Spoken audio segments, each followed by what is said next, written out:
Les amis, l'année 2023 du Barça commence très bien. On parle de 10 victoires consécutives. On parle de la meilleure défense de la Liga et l'une des meilleures défenses d'Europe. Champion de Supercopa et actuellement numéro 1 en la Liga avec 8 points d'avance sur le rival Real Madrid. Et tout cela bien sûr avec la manière. Alors les gars, il faut noter que le Barça est en mesure de faire ça à cause de plusieurs choses. Notamment à cause de la façon de penser du board, de l'équipe, de la Porta, à cause de la façon de réfléchir ou la façon d'aligner les joueurs de Xavi, à cause de sa bonne rotation, et on peut même en faire une vidéo, le personnage de Xavi, mais surtout à cause de la cohésion de l'équipe du Barça, à cause de la partition que chaque joueur joue dans la symphonie de Xavi. Dans cette vidéo, les gars, on va se concentrer sur un compartiment du jeu du Barça. On va se concentrer sur, pour moi, ce qui est la partie la plus importante du jeu du Barça, le cœur du football barcelonais. On va donc se concentrer sur le milieu du Barça. Alors, ne me méprends pas, frérot. Je ne suis pas en train de dire que la défense n'est pas importante. En effet, si on est actuellement bien placé en la Ligue actuellement, il faut dire merci à la très bonne défense du Barça, mais il faut aussi dire merci à ceux qui marquent devant. Voilà. Mais on va se concentrer sur le milieu aujourd'hui et on va diviser cette vidéo-là en 3 parties. La partie numéro 1, ça sera les profils de milieu qu'on a actuellement. La deuxième partie, ça sera sur les rôles que joue chaque milieu au FC Barcelone. Et la troisième partie, ça sera le problème auquel le FC Barcelone sera confronté au courant de cette année. Alors, on va commencer avec Franck Kessié. Je vais afficher ses statistiques sur l'écran pour que vous puissiez voir, en fait, pendant que je parle. Et vous voyez que Franck Kessié, en fait, il excelle dans les touches de balle. Vous voyez, il a touché énormément. Bon, il faut voir aussi que ces statistiques-là génèrent les informations il y a 365 jours, en fait, de maintenant jusqu'à l'année dernière. Donc, ça dit que Franck Kessié, c'est un joueur qui touche beaucoup de ballons et c'est un joueur qui est, on peut dire, complet. Voilà, il n'excelle pas dans un domaine pour laisser l'autre, mais il est carrément bon dans tous les domaines. Frenkie de Jong, par contre, c'est un joueur de l'autre côté qui excelle dans le domaine de la passe, qui excelle dans le domaine de la contribution de but, mais qui n'est pas super bon comparé aux autres milieux quand on parle de tâches défensives. Et quand tu prends Frenkie de Jong et que tu le compares à Busquets, je vais mettre les statistiques de Busquets sur l'écran, tu te rends compte que Busquets, voilà, parlant de contribution de but, voilà, c'est pas le mec que tu veux avoir pour parler de contribution de but, parce que c'est pas son truc en fait, parce qu'il est déjà il est très éloigné des cages, et puis 2, voilà, lui c'est le régulateur. Donc tu vois que dans ses passes, il excelle dans le domaine de la passe, mais surtout défensivement, où Busquets, qui est actuellement, il se classe en position de numéro 1 en termes de milieu qui défend au FC Barcelone. Donc on parle de tacle, où il est dans le 78e centile, qui est dans le top 22%. Les duels aériens gagnés, il est dans le 92e centile, ce qui est carrément bon. Donc voilà, on va aussi parler des statistiques de Pedri et de Gavi, parce que Pedri, il a légèrement les statistiques qui ressemblent à celles de Frenkie de Jong. Voilà. Il est ultra excellent lorsqu'on parle de contribution, de but et de passes décisives. Dans le domaine de la passe, il affole les chiffres. En défense, par contre, voilà, Busquets est au-dessus de lui.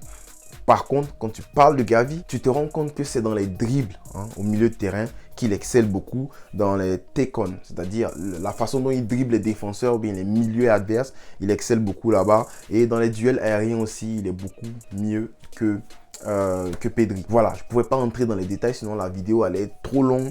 Mais voici ce qu'il faut savoir. Et si vous voulez avoir tous ces détails-là, les captures d'écran et tout, veuillez me contacter sur Instagram ou sur Twitter. Je serai content de vous les donner. Alors, on a parlé des joueurs. Maintenant, on va parler des rôles que ces joueurs-là occupent dans le milieu de Xavi. On va parler du pivot d'abord. Parce que le pivot que Xavi aime utiliser, la façon dont Xavi utilise son pivot, il faut que ce pivot-là soit très juste et très structuré. Je veux dire même que très discipliné dans la position. Parce que le pivot que Xavi utilise, c'est quelqu'un sur lequel la défense peut s'appuyer pour faire progresser le ballon. Et surtout, c'est quelqu'un sur lequel tu peux t'appuyer pour en retrait en fait. C'est-à-dire que si tes intérieurs devant n'ont pas de solution ou bien ne veulent pas perdre le ballon, parce qu'on le sait, le milieu de Xavi préfère garder le ballon que de faire n'importe quoi avec le ballon. Il ne veut pas quand le balance, on le voit souvent s'énerver contre Araujo lorsqu'il essaie de trouver un ailier du côté opposé ou quelque chose comme ça, ou bien lorsqu'on aura des passes qui sont pour Xavi faisables. Xavi s'énerve. Donc Xavi, c'est plus un coach qui préfère la prudence comparé à voilà, attaquer directement sans réfléchir. Donc, tu as besoin de ton pivot, tu as besoin que ton pivot, soit très structuré de façon, quand on parle du positionnement, pour que tes intérieurs puissent revenir vers lui facilement s'ils rencontrent un problème devant là-bas. Aussi, c'est un rôle qui est très important parce que Xavi veut que son pivot joue très facilement, très simplement, avec le moins de touches possible, mais avec beaucoup plus de justesse. Et ça, c'est très compliqué à retrouver actuellement chez les pivots dans le monde. Aussi, on voit des moments où le pivot reçoit des ballons à mi-volée, ce qui est vraiment compliqué pour ceux qui jouent au foot, qui est très compliqué à réceptionner. Donc, tu veux aussi que ton pivot soit très bon dans les réceptions de balles. Et vu que le Barça est très prudent en termes de possession, lorsqu'on a la possession, la plupart du temps, ton pivot est celui qui touche beaucoup plus de ballons. Exemple, contre le Real Madrid, on se rend compte que le Barça, du côté du Barça, Busquets avait touché beaucoup plus de ballons que n'importe qui.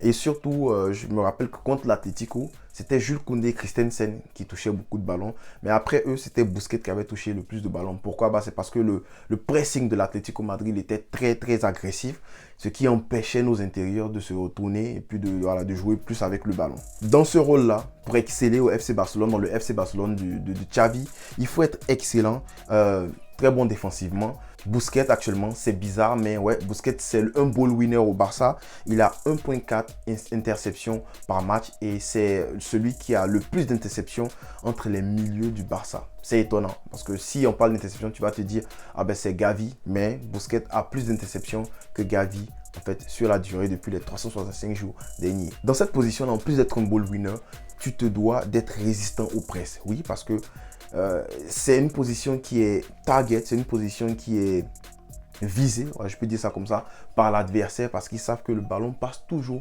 par Busquets. On se rappelle du coach du Maroc qui a dit que contre l'Espagne, ce qu'ils ont fait, c'est qu'ils ont empêché Busquets de jouer. Ils ont empêché à Busquets de se tourner, de faire face au jeu, ce qui a permis de battre l'Espagne facilement. Troisième point clé de cette position-là, il faut être très bon. Il faut avoir une très belle vision, une très belle vista. Mais il faut avoir une très bonne portée de passe. La deuxième position qu'on va voir, c'est celle que j'appelle le faux double pivot. Pourquoi le faux double pivot? C'est parce qu'on sait que le Barça joue avec une seule pointe basse. Mais dans les matchs, on se retrouve en train de jouer en 3-2-2-3. C'est-à-dire qu'avec un pivot, avec un autre milieu qui redescend pour venir aider lors des sorties de balle. Pourquoi? C'est parce que comme je l'ai dit tout à l'heure, le 6 du Barça, qui est Busquets la plupart du temps, il est target, il est visé par l'adversaire à chaque fois qu'on essaie de faire des sorties de balles. Donc, il faut qu'il ait de l'aide, il faut qu'il y ait une autre option pour pouvoir sortir les ballons. Et c'est là qu'intervient le faux double pivot, comme je l'appelle. Vu qu'actuellement, tous les adversaires ont commencé à coordonner le pressing, le pressing est devenu coordonné, il est devenu encore plus intense. Il faut l'aide de quelqu'un d'autre pour sortir les ballons, comme je l'ai dit. Donc ce gars-là, ce faux double pivot, comme j'aime bien l'appeler, il est l'équilibre en fait entre l'attaque et la défense. Voilà. Il est l'équilibre du milieu du Barça, mais surtout l'élément clé pour contrôler le milieu, pour gagner la bataille du milieu. Pour moi, c'est ce mec-là. La plupart du temps, c'est Frenkie de Jong qui remplit ce rôle-là.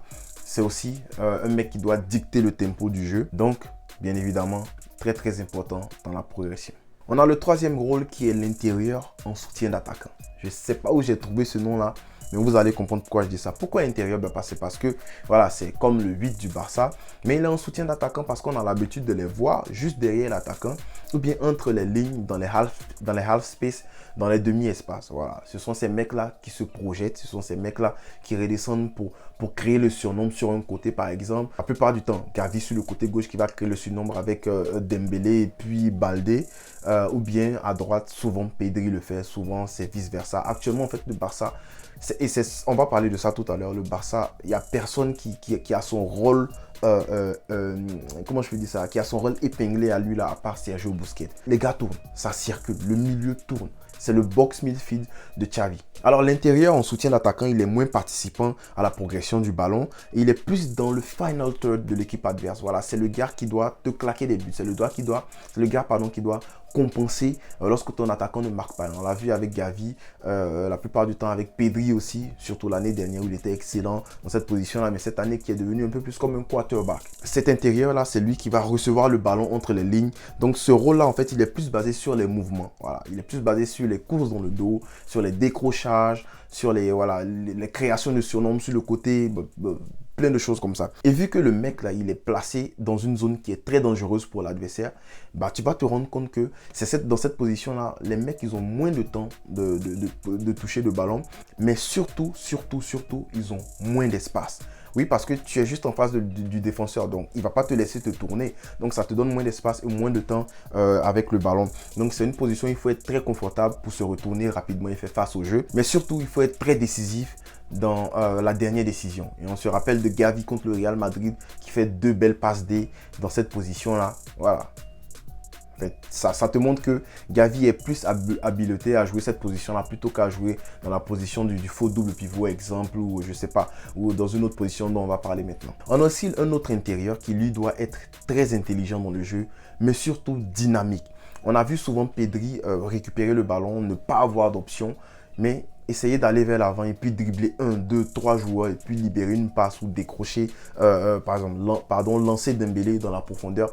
Donc, tu as deux des intérieurs, mais qui ont deux styles différents, bien qui ont deux rôles différents. L'un des intérieurs doit aussi être à la réception de certains centres. On se rappelle de certains moments contre Séville ou même contre le Real Madrid où Ter Stegen trouvait Pedri dans la profondeur là-bas, où on centrait, c'est Pedri ou bien c'était Gavi par exemple qui était à la réception du centre. Voilà, donc ce sont des gars qui se projettent dans le box et on voit souvent Franck Kessié se projeter beaucoup dans cette zone-là, qui est lui bon de la tête, donc ça lui permet de marquer des buts de la tête, mais ça lui permet d'être à la passe décisive en fait, à la dernière passe ou à l'avant-dernier geste avant le but. Et on voit aussi que plusieurs joueurs peuvent jouer la plupart de ces rôles-là en fait de façon différente. Et c'est ce que Johan Cruyff disait lorsqu'il disait qu'en possession, il y a 11 joueurs et il veut que ces 11 joueurs-là soient tout le temps en mouvement. Il dit que la question n'est pas de savoir combien de kilomètres tu cours ou bien combien de temps tu cours, mais la question pour lui, c'est de savoir tu cours pour aller où, tu vas dans quel sens. Pourquoi? Parce qu'il veut constamment créer des triangles de jeu. Et au Barça, le Barça de Xavi, actuellement, c'est même pas les triangles qu'on crée. Le milieu, c'est un box midfield avec, comme je l'ai dit, 3-2-2-3, un double pivot, 2 joueurs en 6, et puis 2 intérieurs qui font la rotation. Comme je dis, le seul joueur qui est toujours dans la même position, c'est Busquets. Le reste, ça change. On voit souvent Frenkie de Jong qui monte pour aller jouer le deuxième attaquant pendant que Pedri décroche pour revenir aider dans la sortie de balle. On voit souvent Gavi qui redescend pour aider dans la sortie de balle, notamment en Espagne avec Luis Enrique où il le fait. Donc voilà, c'est que Busquets qui a toujours la même position de pointe basse. Alors en partie 3, j'avais dit qu'on allait se poser une question et la question pour moi qui se pose, c'est, on le sait, Busquets va partir. Actuellement, le Barça a un milieu qui peut tenir pendant 10 ans, même peut-être 15 ans. Busquets va partir. Comment donc remplacer Busquets intrinsèquement?